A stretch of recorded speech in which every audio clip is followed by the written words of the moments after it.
Hello, welcome to Organic Chemistry Lectures by Sheetal Bhatkurki. Let us see today elimination reactions. At the end of session, students will be able to identify unimolecular and bimolecular elimination reactions.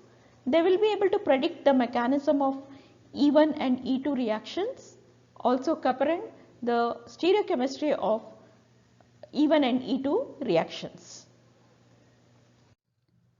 As the terminology indicates elimination reactions, necessarily there has to be certain elimination happening in the substrate molecule. In an elimination reaction, there will be either loss of atom or groups from the substrate. If I take an example of an alkyl halide, then the halogen is removed from one of the carbon and a proton is removed from the adjacent carbon, resulting in formation of a new bond, which is a pi bond system. Elimination reactions are frequently accompanied and compete with the substitution reactions. Just like how substitution reactions are classified into SN1 and SN2, similarly elimination reactions are also classified as E1 reaction and E2 reaction, which the notation E1 and E2, the 1 and 2 in the elimination indicates the rate determining step. When I say it is E1 reaction, that means rate of the reaction is dependent on only one of the concentration, and that is substrate concentration, which is very much similarly in SN1 reaction also. In E2 reaction, the rate of reaction is dependent on the concentration of the substrate as well as the nucleophile or the base.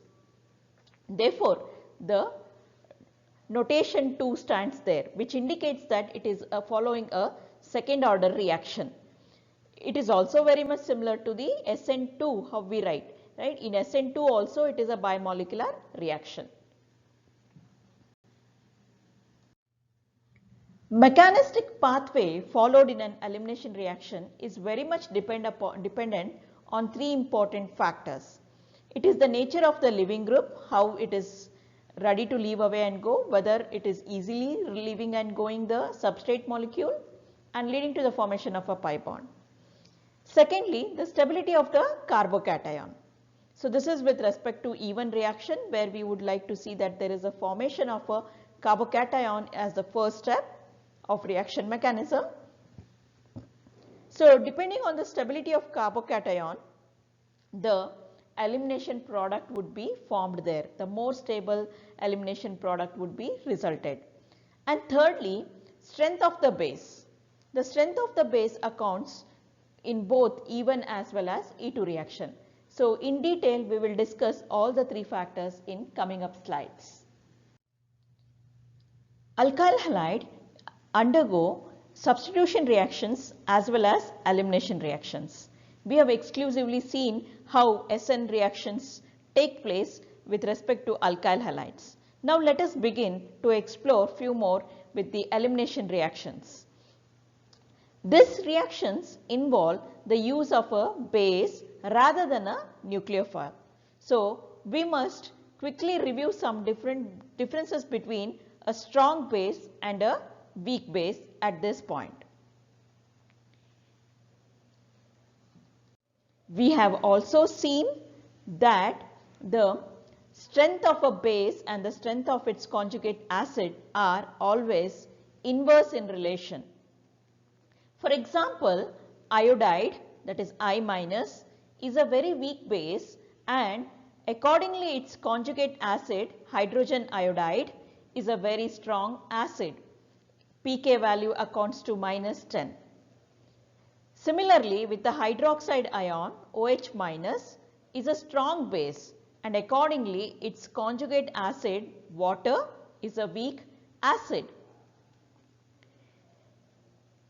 So, in order to understand the elimination reaction, we need to know what is the base and what is its nature, whether it is a strong base that is being used or whether it is a weak base that is being employed.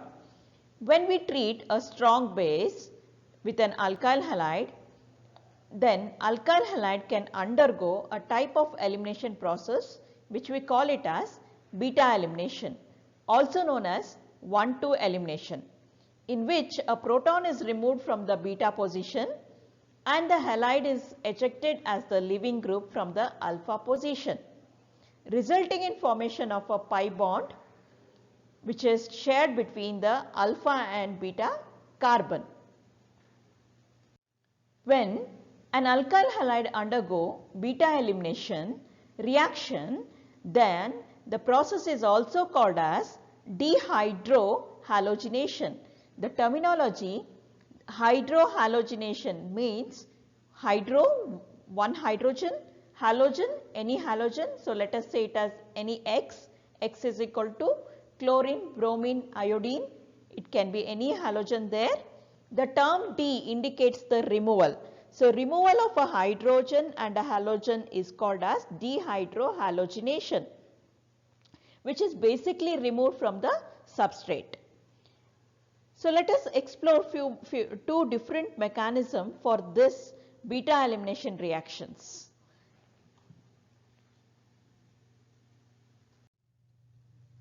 Let us first see the elimination bimolecular reaction E2 mechanism. Now, when an alkyl halide, say for example here ethyl bromide, reacts with in presence of a base hydroxide ion OH minus, will abstract one of the proton from the ethyl bromide, thereby a transition state is attained and subsequently there is a loss of proton happening, followed by the loss of leaving group, resulting in the formation of a pi bond.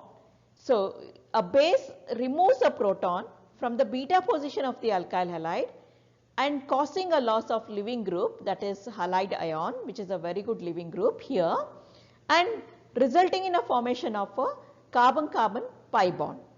This mechanism is a concerted fashion, means the abstraction of a proton by a base and the leaving group leaving and going the substrate happens hand in hand, resulting in formation of a pi bond. Now, the rate is dependent on the concentration of the substrate alkyl halide and the concentration of the base or nucleophile. Therefore, this follows a second order kinetics. Second order kinetics is observed in E2 reactions.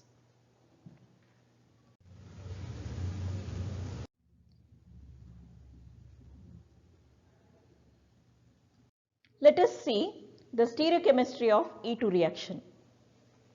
In many cases, an elimination reaction can produce more than one possible products. So, stereochemistry is more specific here and we call it as regioselectivity, region-wise selectivity of an E2 reaction. So, in this example, we can see that the halogen bearing carbon we designate it as alpha and the adjacent carbon to this alpha are the beta carbons.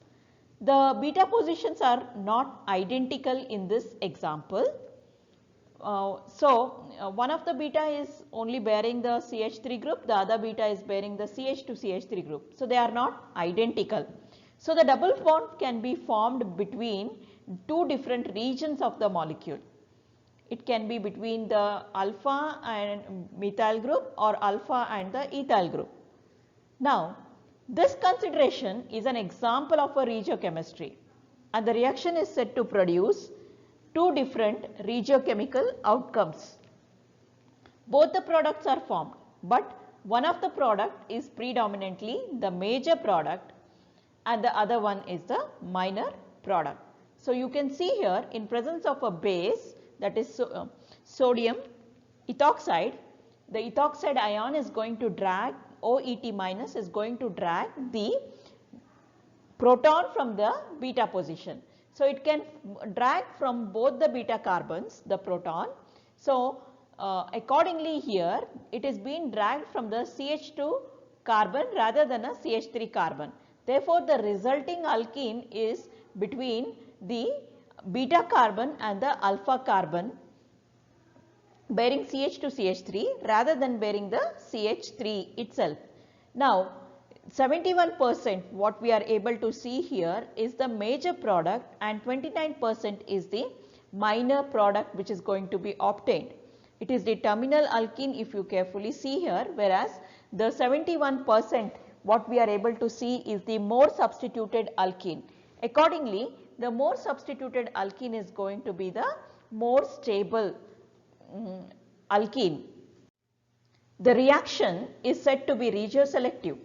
So this trend was first observed by Russian chemist Alexander Zavis in 1875, and as a result the more substituted alkene is called as Zavis product. However, many exceptions have been observed in which Zavis product is the minor product also, which we will see later. For example, when both the substrate and the base are sterically hindered, the less substituted alkene is often the major product. So stereochemistry factor has to be seen there. The less substituted alkene is also called as Hofmann product. So I can say in this example that 71% what we are seeing is the Zavis product, whereas 29% is the Hofmann product. The product distribution, the relative ratio of the Zavis and Hofmann product, is dependent on number of factors and is often difficult to predict. The choice of base certainly plays an important role. However, when there is sterically hindered base, then we need to definitely cross check which one would be the major product. Let us see one more example, that is 2-bromobutane. 2-bromobutane has two structural different beta carbons from which a proton can be removed. So when 2-bromobutane reacts with a base methoxide ion, here two elimination products are formed. One is 2-butene as a major product and 1-butene as the minor product. This E2 reaction is regioselective because one of the constitutional isomer is in higher percentage compared to the other. Now question comes, what is regioselectivity of an E2 reaction? In other words, what are the factors that dictate which of the elimination product will be formed in a greater percentage? So if we look at the energy profile diagram here, where we are able to identify the progress of reaction across the energy, free energy, then in the transition state leading to an alkene, the CH and the CBr bond are partially broken down and the double bond is partially formed there. So there is no partially broken and partially formed bonds, which we are indicating with the help of a dash lines, giving the transition state an alkene like structure. Because the transition state has an alkene like structure, any factor that stabilizes the alkene will also stabilize the transition state leading to its formation, allowing the alkene to be formed much faster. The difference in the rate of formation of the two alkene is not very great. Consequently, both products are formed, but one of the more stable of the two alkenes will be the major product of the reaction. We know that the stability of alkene depends upon number of alkyl substituent bonded to an sp2 carbon. The greater the number of substituents, the more stable is the alkene. Therefore, 2-butene with a total of 2 methyl substituents bonded to an sp2 carbon is more stable than 1-butene with 1 ethyl substituent. The reaction of 2-bromo-2-methyl-butane with a hydroxide ion produces both 2-methyl-2-butene and 2-methyl-1-butene, because 2-methyl-2-butene is more substituted alkene. It has greater number of alkyl substituents bonded to an sp2 carbon. Therefore, it is more stable of the two alkene and therefore is the major product in the elimination reaction.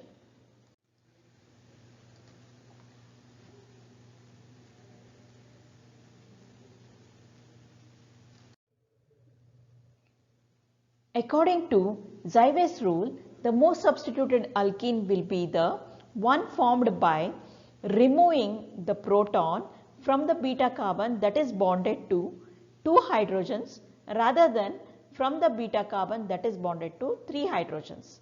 Therefore, 2-pentene, a disubstituted alkene, is a major product compared to 1-pentene, a monosubstituted alkene, as the minor product. Because elimination from a tertiary alkyl halide typically leads to a more substituted alkene than does a elimination from a secondary alkyl halide, the elimination from a secondary alkyl halide generally leads to a more substituted alkene than does a primary alkyl halide. Therefore, the relative reactivity of alkyl halides in an E2 reaction is as follows. Tertiary alkyl halide is more reactive compared to secondary alkyl halide compared to the primary alkyl halide. Now, this is exactly the reverse what we had seen with respect to SN2 reaction. In SN2 reaction, it is the primary alkyl halide which is readily undergoing reaction, but in case of E2, expected was that the primary alkyl halide should undergo a reaction at a much faster rate compared to tertiary alkyl halide. But because of this rule, we observe that the tertiary alkyl halide is more readily undergoing elimination E2 mechanism.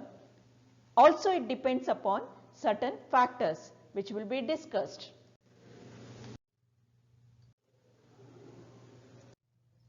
Accordingly, the major product of an elimination or E2 reaction is the most stable alkene.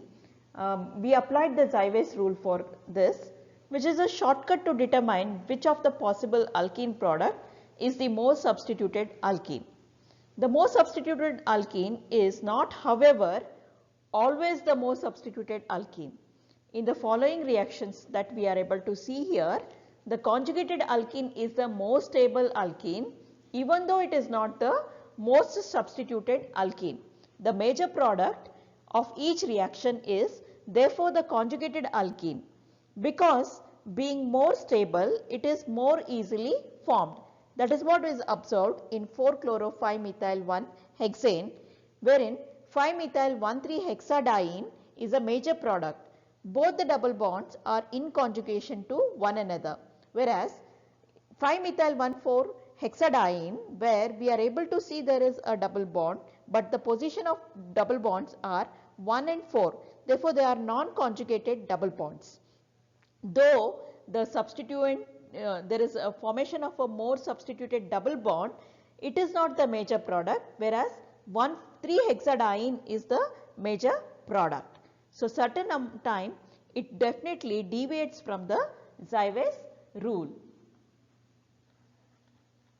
Zyway's rule cannot be used to predict the major product for the foregoing reaction again, because it does not take into account the fact that the conjugated double bonds are more stable than the isolated double bonds. Therefore, if there is a double bond or a benzene ring adjacent to an alkyl halide, then do not use Zyway's rule to predict the major product of an elimination reaction, but rather apply the concept of conjugated double bonds being more stable there and end up into a more stable product. Now, let us answer why tertiary alkyl halides are undergoing E2 reaction quite rapidly when compared to SN2 reaction, which are hindered. To explain this, tertiary substrates undergo E2 but not SN2 reaction.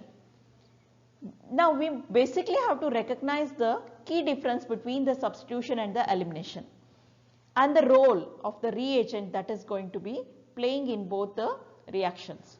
A substitution reactions occur when the reagent function as a nucleophile and attack the alpha position, while an elimination reaction occurs when the reagent functions as a base and abstract a proton from the beta position.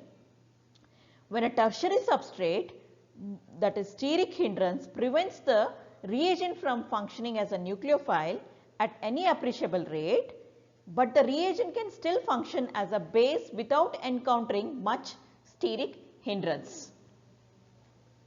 Therefore, in this example, we can see that hydroxide ion functions as a nucleophile rather than as a base. A tertiary substrate is too sterically hindered. The nucleophile cannot penetrate and attack. Therefore, we expect that the substitution to occur here. Whereas, in case of elimination, hydroxide ion functions as a base and abstract a proton. It abstracts a proton from the beta carbon.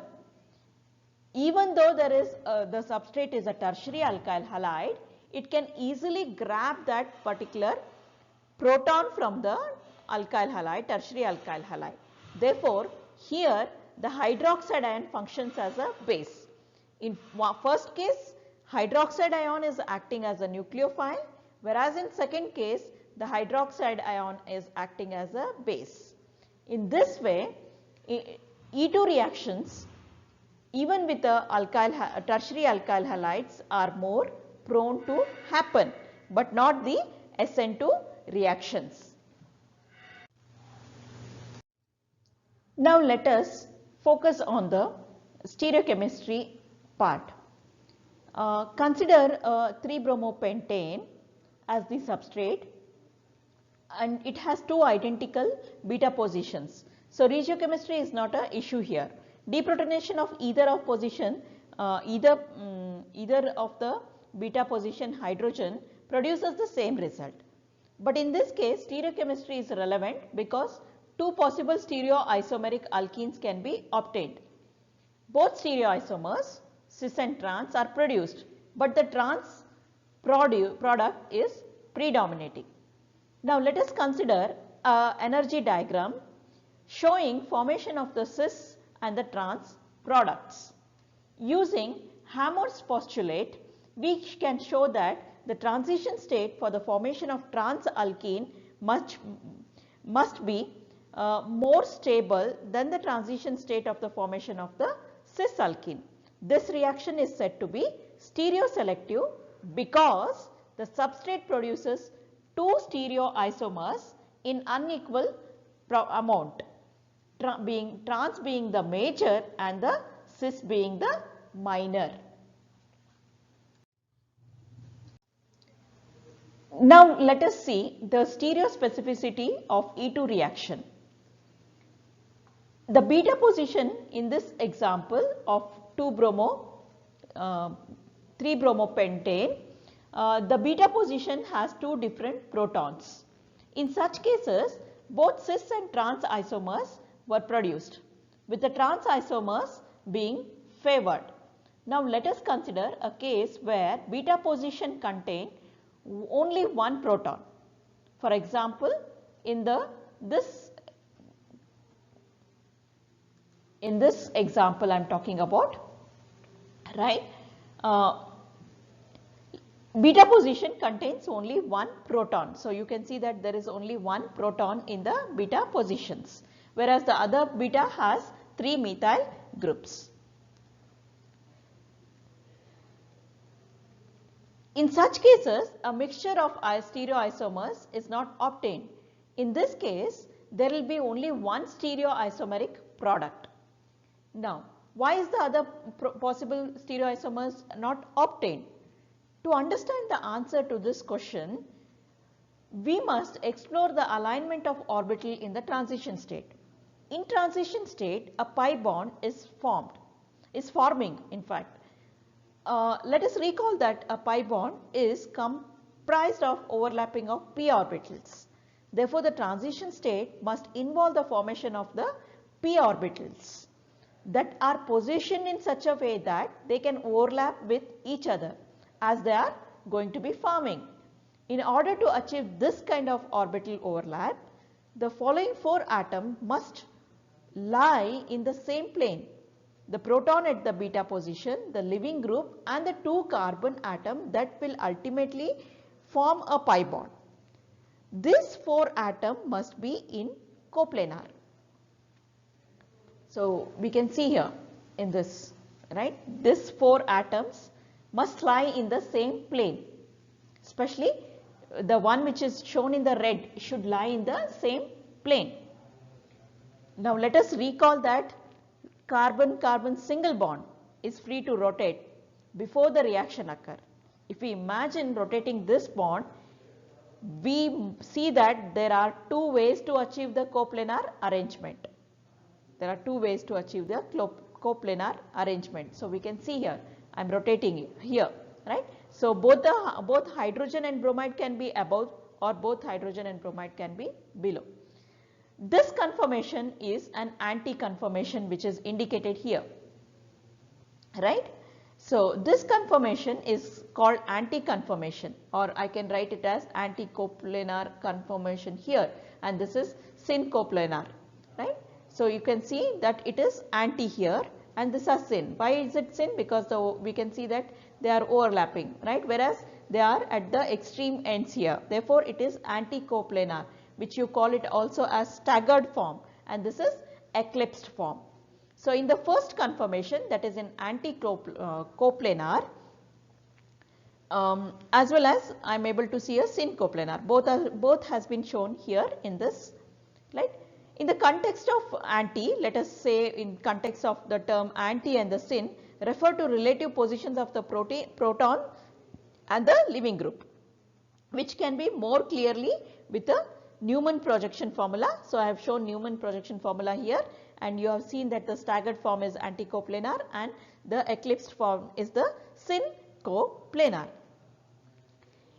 When viewed in this way, we can see that the anti-coplanar conformation is staggered while syn is eclipsed. Elimination via a syn coplanar formation would involve a transition state of high energy as a result of eclipsed geometry. Therefore, elimination occurs more rapidly via anti-coplanar conformation. In the fact, in most cases, elimination is observed to occur exclusively via anti-coplanar conformation. In the bracket, I am saying it as staggered, which lead to one specific stereoisomeric product. So it is leading to one specific stereoisomeric product. So we can see here when when elimination is being carried out here, right, the bromide ion on the proton is being abstracted by the base.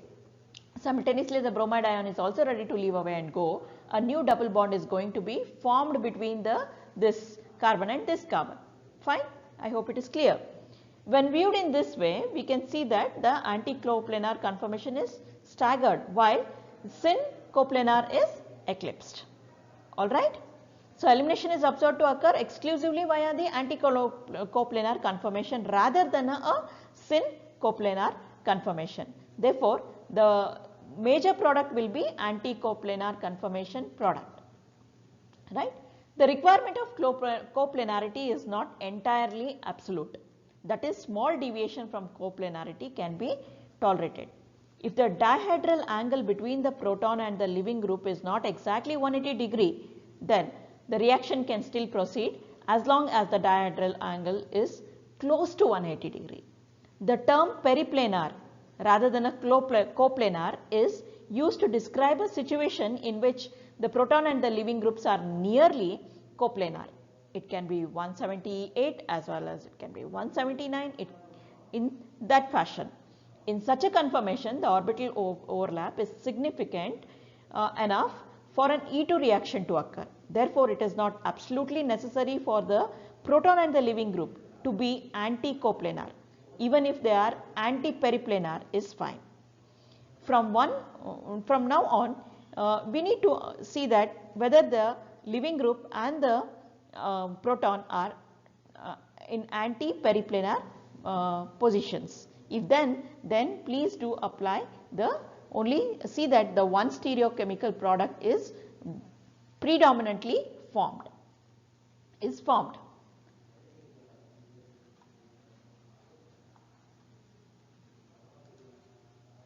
So we can see here stereospecificity, right? So in this example we have clearly seen the R1 and R2, right, and the hydrogen and the bromide where they are being placed, right. So in that case I am end up only with one product, and the product here with this respect to this hydrogen and bromide, hydrogen and bromine, I am able to end up into this as the major product. In this example you can see that the major product is here, right. So in both the example we have clearly indicated. Also, it would be absolutely wrong to say that the product is always a trans isomer. The product obtained depends upon the configuration of the starting alkyl halide. The only way to predict the configuration of the resulting alkene is to analyze the substrate carefully and determine which stereoisomeric product is going to be formed. The E2 reaction is said to be stereospecific because the stereoisomers of the product is dependent on the stereoisomerism of the substrate. The stereospecificity of an E2 reaction is only relevant when there is beta position has only one proton. Please note, when there is only one proton in the beta position. In such cases, beta proton must be arranged anti-periplanar to the leaving group in order for the reaction to occur, and the requirement will determine the stereoisomeric product formed. If however the beta position has two protons, then either of the two protons can be arranged such that it is anti-periplanar to the leaving group. As a result, both stereoisomeric products will be obtained. In such cases, the most stable isomeric alkane will predominate. This is an example of a stereoselectivity rather than a stereospecificity. The difference between the two terms is often misunderstood by many of us. So be sure what is stereoselective and what is stereospecific. So in stereoselectivity, from one substrate I may end up into two stereoisomers, as one being the major and other being the minor. But when I say stereospecificity, then the product stereochemistry is dependent on the substrate stereochemistry. It will lead to only one stereoisomeric, and more oftenly it is going to be the same stereochemistry what we observe with respect to the substrate. That is what stereospecificity means. I repeat, in stereoselectivity, particularly I am talking with respect to now E2 reaction, the substrate itself is not necessarily stereoisomeric. Nevertheless, this substrate can produce two stereoisomer products, and it is found that one of the stereoisomer product is going to be the major product and the other being the minor product. But when I talk about stereospecific, in E2 reaction, the substrate is stereoisomeric and the stereochemical outcome is dependent on which stereoisomeric substrate is used. Let us take one problem here. Identify the major and the minor products for E2 reaction that occur in the following substrate when treated with a strong base.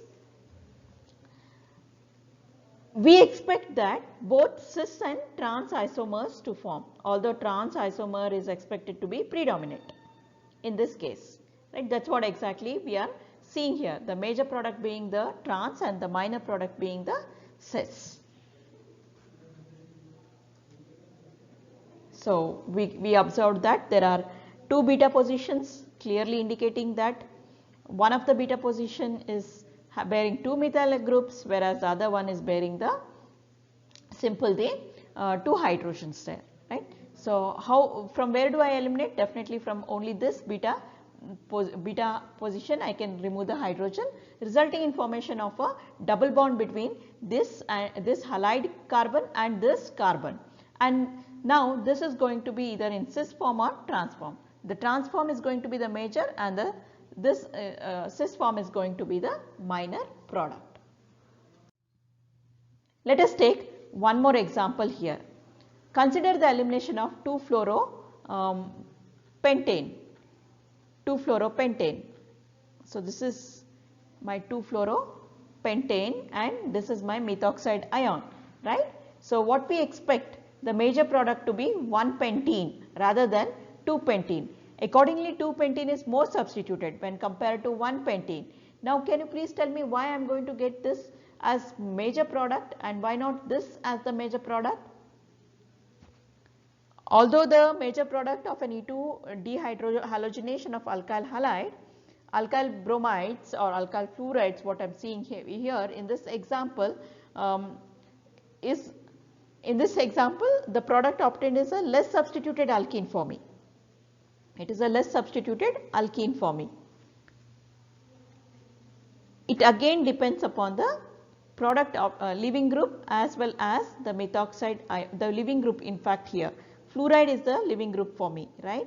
So fluoride is the leaving group for me. So whenever there is a fluoride, then I expect that the less substituted alkene is going to be formed at a higher percentage when compared to a more substituted alkene, right? Similarly, if I have iodine, instead of having 2-fluoropentane, I have 2-iodopentane there, then 2-iodine pentane if I have, then the expected is that the 2-pentene which is going to be formed will be in 80% yield when compared to 1-pentene which is going to be in 20% yield.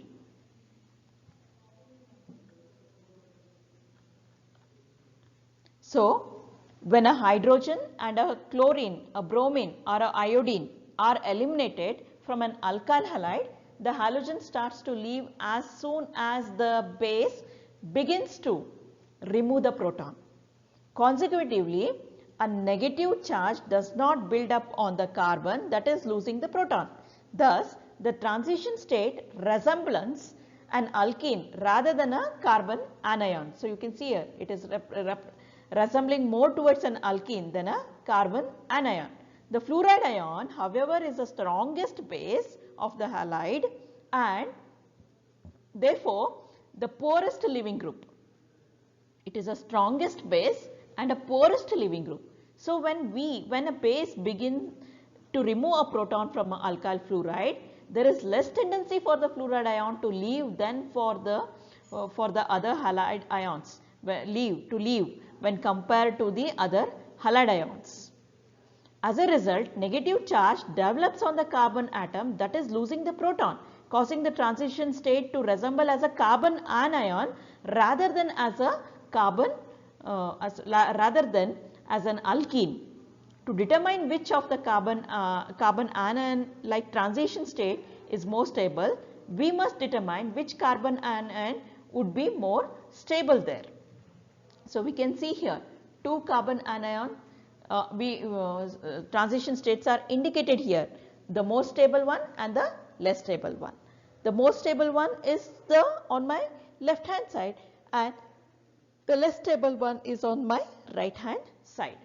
So when we have seen, because they are positively charged, carbocations are stabilized by electron donating groups. Recall that alkyl group stabilizes carbocation because alkyl groups are more electron donating group plus inductive effect. Thus, they are electron donating groups. Thus, tertiary carbocations are more stable than the methyl cations and methyl cations are less stable for us. Therefore, this would be the more stable transition state compared to this as a less stable transition state. Let us take one more example.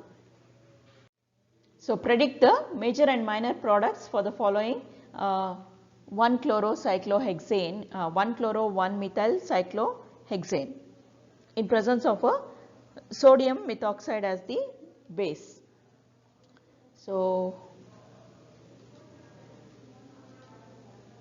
I have 3 possible beta positions here now and all 3 possibilities are there, right.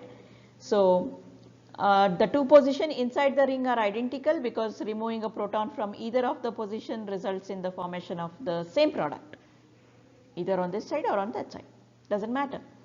Removing a proton from the other beta position outside the ring will produce me a different alkene, and that is this alkene.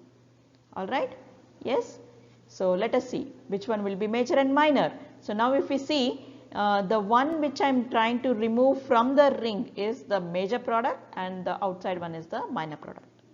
So there are two possible regiochemical outcomes. So regioselectivity, the pi bond can be formed inside the ring or outside the ring. The first outcome gives a trisubstituted alkene, while the second one gives a disubstituted alkene. The most substituted alkene is the Zywes product and the disubstituted alkene is the Hofmann product.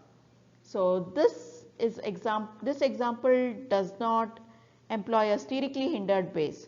So we expect that the Zywate product will be the major product, and that is why we are seeing this as a major product here.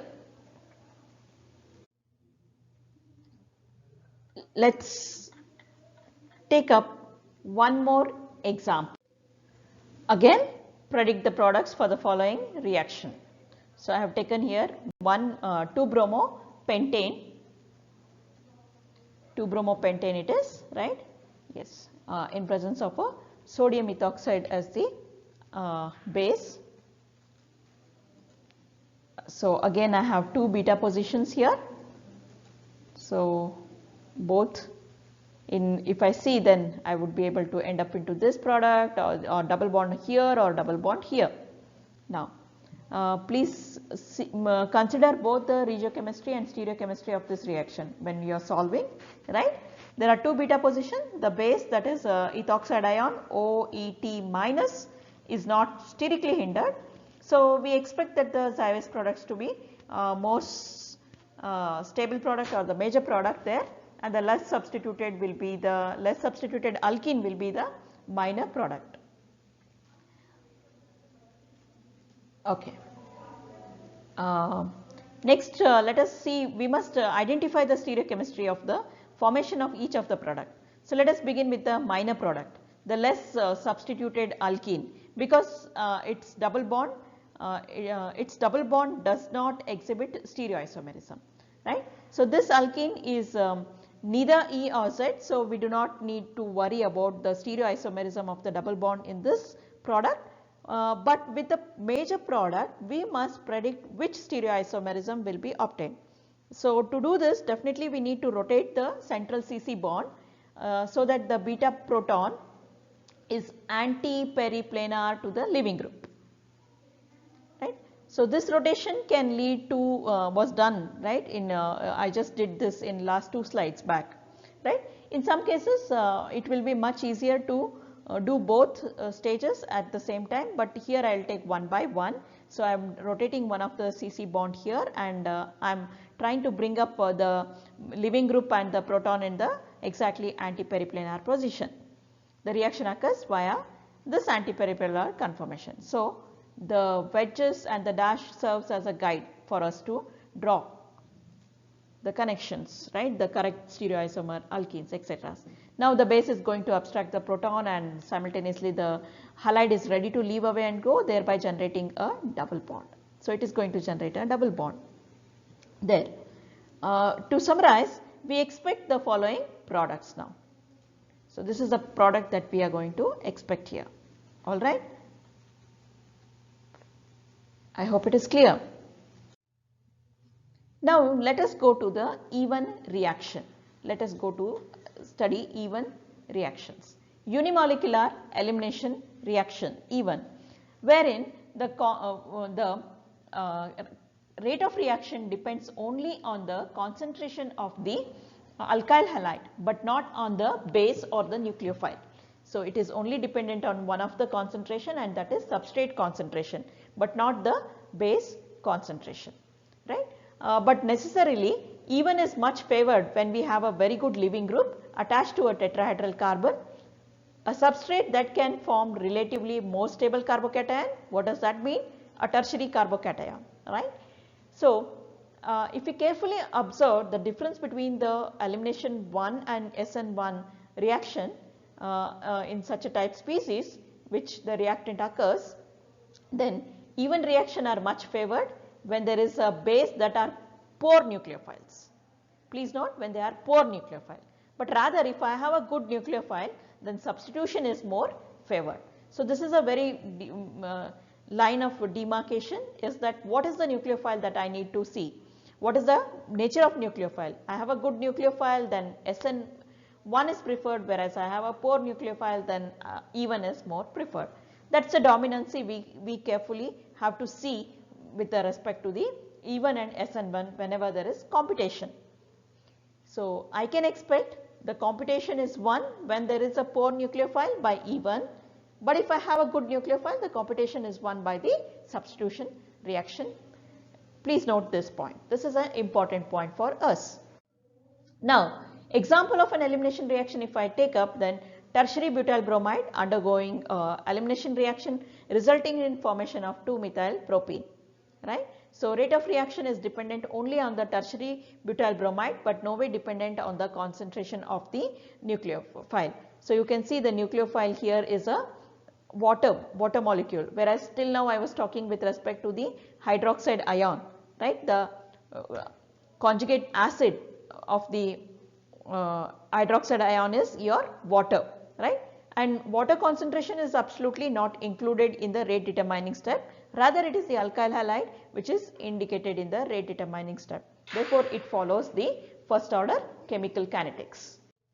Let us look at the mechanism of E1 reaction. When a tertiary alkyl halide undergo ionization in a polar solvent such as ethanol, the solvent can function as a nucleophile and attack the intermediate carbocation, resulting in a two-step substitution process. Now here the leaving group is ready to leave away and go, right. So loss of leaving group will generate a carbocation. So once a carbocation is formed, which is a rate determining step for us, which is a slow step and is a rate determining step. Therefore, the concentration of the alkyl halide is very essential, and what kind of alkyl halide I have is very essential there. If I have very good leaving group there, right, then the rate of the reaction will be little increased when compared to a poor alkyl halide which is not readily leaving away the substrate molecule. Alright. Once the carbocation is formed, recall that whenever there is a formation of a carbocation, and if it has any possibility to rearrange itself to a stable, more stable carbocation, then do it and then proceed for the next step. That is proton transfer. The base will abstract a proton from the adjacent carbon of the formed carbocation. Please note I am saying formed carbocation, right. So base removes a proton specifically from the beta position to afford the alkene as the product, Now in case if I have a solvent there, then a solvent molecule will function as the attacking nucleophile. The process is called as solvolysis. So solvolysis we have come across, right, before also. Notice that the result of this two-step substitution process is an oxonium ion which is going to be formed, that is OET and with H there. Therefore, oxygen will bear the positive charge. This oxonium ion can then lose its proton to solvate a molecule, giving the observed substitution or a product there. Alright. So first step in the alkyl halide, first step here is the dissociation, that is heterolytically it will dissociate, leading to a formation of a carbocation. Any rearrangement required for a carbocation, please do it and then proceed for the second step. That is, base is going to abstract the proton from the beta position, beta carbon, and lead to a formation of a pi bond. The first step is the slow step and is the rate determining step, and very essentially we need to look into the what is the alkyl halide, what is the nature of the halide, good leaving group or a poor leaving group. This is very essential for us. If we compare between this SN1 and E1 reaction here, we will find that they share the same first step, that is ionization of alkyl halide to give a carbocation intermediate. The mechanism differ in the second step, where the solvent can either function as a nucleophile in case of SN1 reaction, or it can function as a base in case of leading to elimination reaction. Both processes are illustrated here, where it is clear that the two processes share the same first step, then diverge in the second step. The first step is the first step has the highest energy transition state. So, the first step is the rate determining step. Please note, first step is the rate determining step. The step determines the rate at which the two products appear. However, the distribution of the product depends on the relative energy of the transition state in the second step, in this step, right. In this energy diagram, the substitution pathway is shown at a lower energy pathway, since the SN product being favored over the even product. Indeed, this is often the case, although elimination is generally favored over substitution when the resulting alkene is tri or tetra substituted. It should be noted that the alkyl halides are generally slow to react to unimolecular process, and a mixture of product is unavoidable. For both these two reasons, solvolysis of a tertiary alkyl halide is not a useful technique for practicing synthetic organic chemistry. And while it might initially appear unnecessary to study the reaction of such low utility, we will soon see that the mechanism covered in this section will reappear in a variety of extremely useful reactions as we proceed further down. Therefore, this is a clear-cut indication, this energy diagram is indicating that SN1 is more favored when compared to E1, right, provided if we avoid the solvolysis. Let us deal one more example here. I have taken a tertiary butyl bromide in presence of water, which is a base there which is going to act, right, and abstract a beta proton the moment the carbocation has been formed there, right. So, you can see that the carbocation formation is indicated here. It is a tertiary carbocation, more preferred carbocation, right. So, in the next step, the water molecule is going to abstract base. It is acting as a base and abstracting a proton here. From any carbon, it can abstract the proton, all being the same, right, lead to a formation of a pi bond between these two carbon. So, even mechanism is indicated here clearly, right. We can see the reactivity status of alkyl halides here. Based on this, we can comment saying that tertiary alkyl halides are more susceptible to undergo even reaction compared to the secondary over the primary. The most substituted alkene is the most substituted of the two alkenes formed in the reaction course, and therefore it has more substituted transition state leading to its formation. So, we can see that our transition state has more substituted, right. The carbocation is very happy here. As a result, the more substituted alkene is formed more rapidly. So, it is a major product, and the minor product also is indicated here. To obtain more substituted alkene, the hydrogen is removed from the beta carbon that is bonded to only fewest of the hydrogens. So, following Zavis rule. Herein, please note that the first step is the rate determining step. The rate of even reaction depends on both ease of which the carbocation is going to be formed and how best or how easily the leaving group is ready to leave away the substrate. The more stable the carbocation, the easier it is going to be formed. Similarly, more faster is the leaving group to leave away, the more faster is the carbocation going to be formed. Therefore, the relative reactivity of a series of alkyl halide with the same leaving group parallel, the relative stability of the carbocations are indicated. A tertiary benzylic halide is more reactive alkyl halide because a tertiary benzylic cation is the most stable carbocation and is the easiest to form, right, and moment it forms, next step is easily accompanied there. Therefore, you can see that from tertiary benzylic alkyl it goes to secondary to allylic, secondary allylic, and then primary benzylic, and lastly is the vinyl, right. Similarly, reactivity with respect to the leaving group, right. So, more reactive is my iodine compared to my fluorine, right.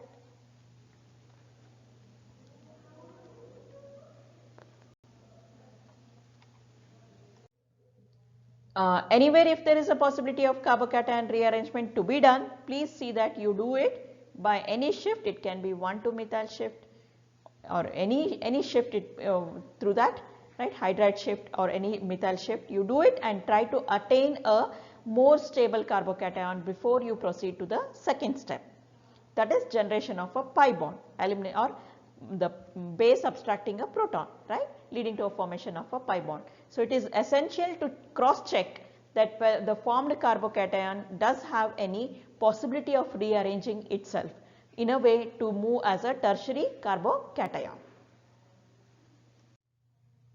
Let us see one more example here. Draw the carbocation intermediate that is expected when the following alkyl chloride undergo ionization. I hope we are able to easily write there, right. So we are able to generate the carbocation which is a more stable carbocation here. The removal of the leaving group, draw the resulting carbocation, and this carbocation, the positive charge is sp2 hybridized and with a trigonal planar geometry. That is, the bond angles expected here are to be at 120 degree, right, and they should be drawn accordingly. So we have redrawn accordingly here, right. So we can see how this has been redrawn, right. Notice that this carbocation is not only tertiary but is also resonance stabilized. So we expect it to be more stable than a typical tertiary carbocation. So this is resonance stabilized. We are able to see that the resonance stabilized form is also written. Stereochemistry with respect to even reactions. We have seen that even reaction takes place in two steps. The leaving group leaves in the first step generating a carbocation, and subsequently a proton is going to be abstracted from a base there in the second step, following Zywie's rule in order to form a more stable alkene. The carbocation formed in the first step is planar, so the electrons from a departing proton can move towards the positively charged carbon from either side. Therefore, both syn and anti-elimination can occur. Because both syn and anti-elimination can occur in even reaction, both E and Z products are formed regardless of whether the beta carbon from which the proton is removed is bonded to one or two hydrogens. The major product is often the one which is the bulkiest group on opposite side of the double bond, that is trans, because it is the most stable form of the alkene. Therefore, we expect that the trans product to be formed or E product to be formed at a higher proportion major product rather than a Z or a cis form. So this is the stereochemistry of the elimination reaction. Regiochemical and stereochemical outcomes of even reactions are also observed. Let us consider an example of a Solversus process in which there is more than one elimination product formed here. So more than one elimination products are formed here with one substitution product there. In the example here, the beta position of the alkyl halides are not equivalent and there are two possible regiochemical outcomes. Both elimination products are formed and the most substituted alkene is generally observed to be the major product. That is, the trisubstituted alkene is favored over the disubstituted alkene. For E2 reaction, we saw that the regiochemical outcome can sometimes be controlled by carefully choosing the base. In contrast, the even pathway does not offer a similar level of control over the regiochemical outcome. In an even process, there is no direct way to favor the less substituted alkene. So in this example, in the second example, what we are able to see, there are also two possible regiochemical outcomes for elimination, but one of the outcome leads to two possible stereoisomeric alkenes. The first two products share the same regiochemical outcome. They are both trisubstituted, so they are favored over the disubstituted alkene. The trisubstituted alkene are stereoisomers. Both are observed in the product mixture. Although the one with the fewest or the weakest steric interaction is favored, the first alkene which is going to be formed, the first alkene, that is trans, exhibit a steric interaction between two methyl groups, which while the second alkene, that is cis, exhibits a steric interaction between a methyl and a ethyl group. The E isomer, that is trans isomer, exhibit a weaker steric interaction, so it is expected to be with a lower in the energy. As a result, will be the more favored product than the cis.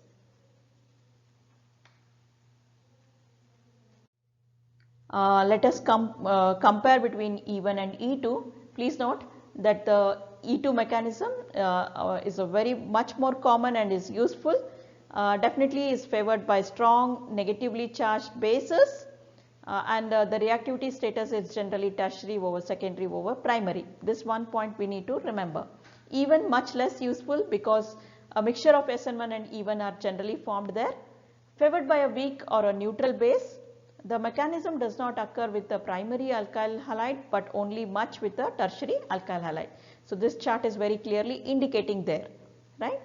So this is a summary of the lecture, today's lecture, right? I discussed what is E1 and E2 mechanism. In the coming up class, I would differentiate between elimination and the substitution reactions. Thank you.